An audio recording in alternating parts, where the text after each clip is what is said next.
नमस्कार, न्यूज़ 18 के digital platform पर आपका बहुत स्वागत है। मैं हूं आपके साथ अंशिका पाठक। बंगाल की खाड़ी में हलचल मचा हुआ है। पहले साइक्लोन सेनियार और अब दितवाह तूफान। श्रीलंका में इस तूफान ने पिछले 24 से 48 घंटों में जमकर कहर बरपाया है। अब ये तूफान भारत की ओर बढ़ रहा है। आज रात करीब 8 बजे कहा जा रहा है कि भारतीय इलाकों से टकरा सकता है और 5 दक्षिण भारतीय राज्यों में मूसलाधार बारिश का अलर्ट जारी किया गया है। सबसे ज्यादा प्रभावित राज्य तो तमिलनाडु और आंध्र प्रदेश ही हैं। इसके अलावा केरल, कर्नाटक, पुडुचेरी और तेलंगाना में भारी बारिश की संभावना है।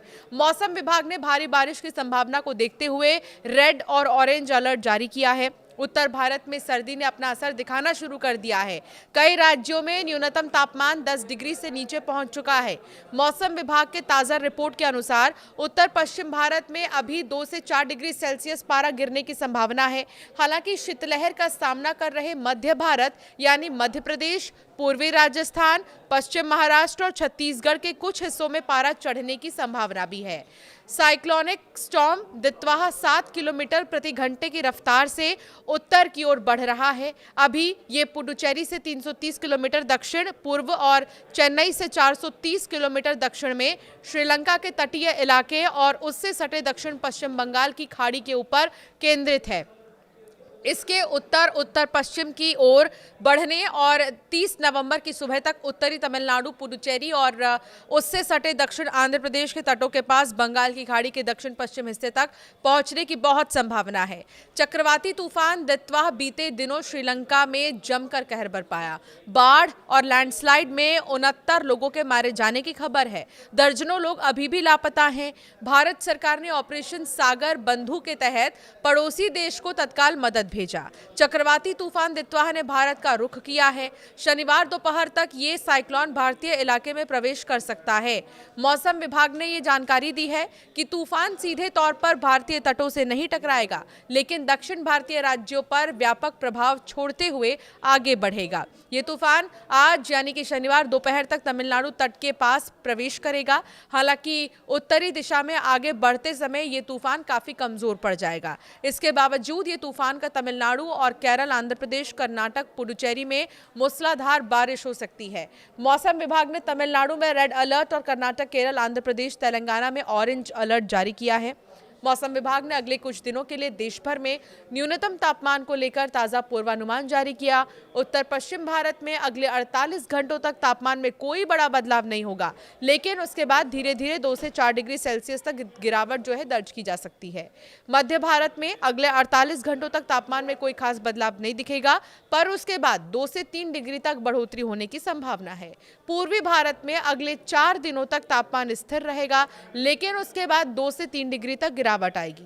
महाराष्ट्र में आने वाले 3 दिनों तक न्यूनतम तापमान में 2 से 3 डिग्री की बढ़ोतरी होगी, जबकि गुजरात में 48 घंटे तक कोई बदलाव नहीं होने वाला है। साथ ही घने कोहरे और शीतलहर को लेकर भी चेतावनी जारी की गई है। हिमाचल प्रदेश के कुछ इलाकों में 29 नवंबर से 1 दिसंबर तक सुबह के समय घना कोहरा छाने की संभावना है। हरियाणा, चंडीगढ़ और दिल्ली में 29 से 30 नवंबर को सुबह घना कोहरा रहेगा, जबकि पूर्वी राजस्थान में 30 नवंबर से 1 दिसंबर तक कोहरा छाया रहेगा। राजस्थान के अलग अलग हिस्सों में 3 से 5 दिसंबर तक शीतलहर चलने की आशंका जताई जा रही है। भारतीय मौसम विभाग ने बंगाल की खाड़ी और दक्षिणी तटों के लिए हाई अलर्ट जारी किया है। दक्षिण पश्चिम बंगाल की खाड़ी, मन्नार की खाड़ी और कोमोरिन क्षेत्र और श्रीलंका तटों के आसपास तेज हवाएं चल रही है। वर्तमान में समुद्री इलाकों में हवा की रफ्तार 65 से 75 किलोमीटर प्रति घंटा है। तूफान के लैंड के बाद हवाओं की रफ्तार 85 किलोमीटर प्रति घंटे तक पहुंचने की संभावना है। मौसम विभाग ने यह बताया है कि 30 नवंबर की सुबह तक तटीय इलाकों में 90 किलोमीटर की रफ्तार से हवा चलने की संभावना जताई जा रही है। तो क्या अब भारत में नए तूफान की दस्तक है?